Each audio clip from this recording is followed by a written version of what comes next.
साल 2024 की नवरात्रि 3 अक्टूबर बृहस्पतिवार से शुरू हो रही है। अश्विन मास शुक्ल पक्ष की प्रतिपदा 3 अक्टूबर बृहस्पतिवार को से प्रारंभ हो रही। नवरात्रि की कलश स्थापना का शुभ समय है सुबह 6:15 से लेकर सुबह 7:22 तक शुभ मुहूर्त बन रहा है। 2024 की शारदीय नवरात्रि माँ दुर्गा की सवारी पालकी है। इस बार माँ पालकी पर आ रही हैं क्योंकि इस बार नवरात्रि गुरुवार से शुरू हो रही है, इसलिए इस बार माता पालकी पर है पृथ्वी पर आगमन। भगवती जगत जननी सभी का कल्याण करे, सभी को अपना माँ शक्ति प्रदान करे, सभी लोग अच्छे से नवरात्र कर सकें। आप जानते हैं कलश स्थापन या और पाठ विधि। सबसे पहले एक चौकी पर लाल कपड़ा बिछा ले, उस पर माँ भगवती का सुंदर सा फोटो रख ले। माँ जगत जननी दुर्गा माँ का ध्यान करते हुए, ब्रह्म विद्या का ध्यान करते हुए ज्योत प्रज्वलित कर लेनी चाहिए। अखंड ज्योत जलाना चाहते हैं तो बाती रुई की होनी चाहिए। अखंड ज्योत कम से कम अष्टमी तक रहनी चाहिए, वो बीच में बुझनी नहीं चाहिए। वो अखंड ज्योत शुद्ध गाय के घी का होनी चाहिए। इन नियमों का पालन न हो सके तो ऐसे ही ज्योत जलाना चाहिए। ज्योत जलाकर अपने गुरुदेव का ध्यान करना चाहिए, अपने जो भी गुरु उनका ध्यान करना चाहिए। गुरु का ध्यान करके माँ भवानी का ध्यान करना चाहिए, फिर गणेश जी का ध्यान करना चाहिए, नवग्रह का ध्यान करना चाहिए, फिर भगवती का कोई भी मंत्र बोलना चाहिए, जैसे सर्वमंगल मंगले शिवे सर्वार्थ साधिके शरण्ये गौरी नारायणी नमस्तुते।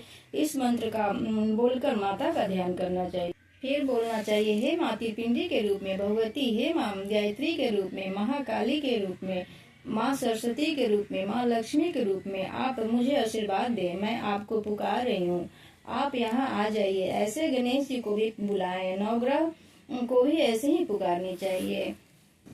नवग्रह यंत्र है तो ठीक है, नहीं तो एक पान के पत्ता पर 9 बिंदी लगानी चाहिए। फिर नवग्रह मानकर उनकी पूजा करनी चाहिए। इसके बाद पवित्रीकरण करना चाहिए, फिर पृथ्वी का पूजन करना चाहिए। जैसे पृथ्वी पर थोड़ा सा जल गिराकर, थोड़ा चावल, थोड़ा फल फूल मिष्ठान चढ़ाकर माता पृथ्वी को प्रणाम करनी चाहिए। स्वस्ति वाचन करके गणेश जी का ध्यान करना चाहिए। दीपक को पूजन करने के बाद दीप धूप दिखाकर प्रणाम करना चाहिए। फिर दीपक की पूजन करनी चाहिए। दीपक पर फूल अक्षत आदि से दीपक की पूजन करनी चाहिए और दीपक को प्रणाम करनी चाहिए। घर में शंख है तो उसे थोड़ा थोड़ा उसको तिलक लगा देना चाहिए।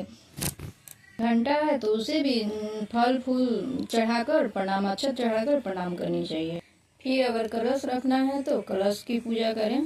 कलश पूजन के लिए सबसे पहले पवित्रीकरण करना चाहिए। पवित्रीकरण में ओम अपवित्रो पवित्र वा नहीं तो अपने ऊपर गंगाजल छिड़कर पवित्रीकरण कर लेनी चाहिए। फिर 3 बार आचमन करना चाहिए। ओम आत्म तत्वम सोध्यामि स्वाहा, ओम विद्या तत्वम सोध्यामि स्वाहा, ओम शिव तत्वम सोध्यामि स्वाहा। थोड़े से अपने जल हाथ पर रखकर ओम ऋषि के साय नमः करके बोल के जल हाथ धो लेना चाहिए। हाथ धोने के बाद फिर से सारा सामान अपने पास रख लें। धूप दीप कलश जौ फल फूल प्रसाद पान सुपारी लौंग इलायची नारियल चावल मौली रोली चंदन ये सब अपने पास रख लें। फिर कलश में जल भरकर आम का पत्ता डंडी सहित धोकर रख लें। फिर जौ को किसी पात्र में मिट्टी रखकर खेती कर लें। अब कलश में थोड़ा हल्दी, थोड़ी चावल फूल गंगाजल लौंग इलायची एक सिक्का सुपारी पान का पत्ता कलश में डाल देनी चाहिए।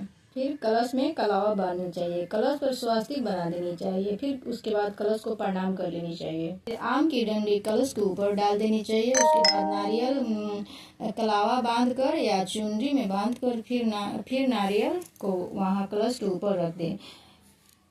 कलश हमेशा अपने बाएं तरफ और माता के दाहिनी तरफ होनी चाहिए। फिर भगवान गणेश जी को धूप दीप फूल फल से पूजन करके फिर कलश को धूप दीप चंदन लगाकर कलश की पूजन करना चाहिए। फिर कलश को प्रणाम करना चाहिए और फिर नवग्रह की पूजन करनी चाहिए। उन्हें चंदन फल फूल अक्षत इत्यादि चढ़ाकर पूजन कर प्रणाम करनी चाहिए।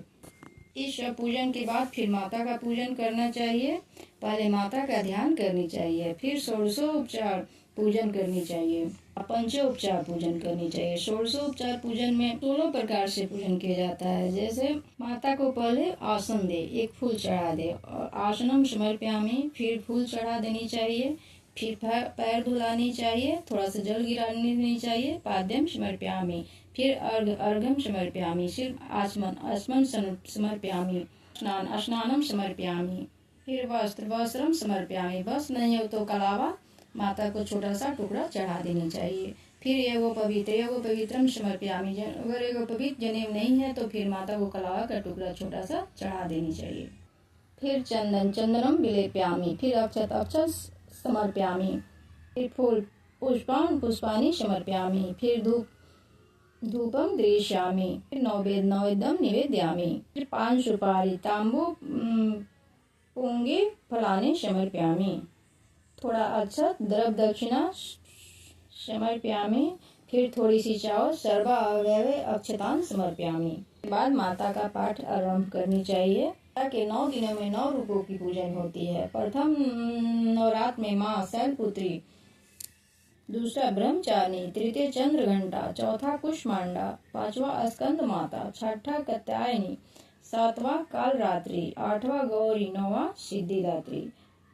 पहला दिन में भोग लगता है शहद का भोग लगता है, दूसरा दिन माता को दूध का भोग लगता है, तीसरा दिन मालपुए का भोग लगता है, चौथा दिन केले का भोग लगता है, पांचवा दिन मधु का भोग लगता है, सातवां दिन गुड़ का भोग लगता है, आठवां दिन नारियल का भोग लगता है और 9वां दिन सिद्धिदात्री को धान के लावा का भोग लगता है। रोज हमें माता के एक एक रूप का पूजन करना होता है।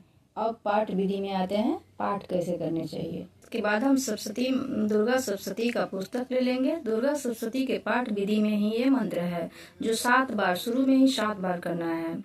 यह मंत्र शापोद्वार कहलाता है। मंत्र इस प्रकार है: ओम ह्रीम क्लीम श्रीम क्राम क्रीम चंडिका देव्य शापानुग्रहम कुरु कुरु स्वाहा। इस मंत्र का 7 बार जाप पाठ आरंभ करने से पहले करें और पाठ करने के बाद करें। उत्कीलन मंत्र का 21 बार पाठ करनी चाहिए और फिर 7 बार उत्कीलन का पाठ करना चाहिए। फिर दुर्गा सप्तशती के पाठ विधि में मिल जाएगा। ये तीनों मंत्र का पाठ आरंभ करने से पहले और पाठ के बाद भी तीनों मंत्र पढ़ना है। इसके बाद कवच का पाठ करना चाहिए, हिंदी में या संस्कृत में जो आसानी से हो जाए। अग्रा स्त्रोत, फिर कीलकम, उसके बाद तंत्रोक्त रात्रि सूक्तम पढ़ा जाता है। फिर नवारण मंत्र का एक माला करनी चाहिए। रुद्राक्ष की माला से ये मंत्र करना चाहिए। मंत्र ऐम ह्रीम क्लीम चामुंडाय बीचे। इसके बाद पाठ आरंभ करनी चाहिए। पूरा का पूरा पाठ रोज कर सके तो करे, नहीं तो जिसके पास ज्यादा समय नहीं है वो 7 दिनों में पूरा पाठ करे, या जिसके पास समय नहीं है वे 13 अध्याय 7 दिन में पढ़े। पहला दिन का पाठ, फिर नवारण मंत्र एक माला करनी चाहिए। जो एक दिन में पूरा पाठ करते हैं वो पूरा का पूरा पाठ करें, और जिनके पास समय नहीं है वो पहला दिन में पहला अध्याय करें, दूसरा दिन में दूसरा और तीसरा, तीसरे दिन में चौथा, 5वें दिन में 5वां, 6ठा, 7वां, 8वां अध्याय का पाठ करनी चाहिए। 5वां दिन 9वां और 10वां अध्याय का पाठ करना चाहिए। 6ठा दिन 11वां अध्याय का पाठ करना चाहिए। 7वां दिन 12वां और 13वां अध्याय का पाठ करना चाहिए। इस विधि से 7 दिन में पूरा का पूरा अध्याय हो जाता है। 8वां दिन जितना हो सके मंत्रों का जाप करना चाहिए। नवान मंत्र का जाप कीजिए, कुंजिका स्त्रोत का पाठ कीजिए, या माता का 108 नाम का पाठ कीजिए। बहुत सारे लोग अष्टमी में ही कन्या पूजन करते हैं, बहुत सारे लोग नवमी में भी करते हैं। ये थी पाठ की सरल विधि। माता की सरल विधि से पाठ थे। ये थी पाठ की सरल विधि। अगर वीडियो अच्छी लगे तो मेरे वीडियो को लाइक सब्सक्राइब कर दीजिएगा। माता रानी सबका कल्याण करें।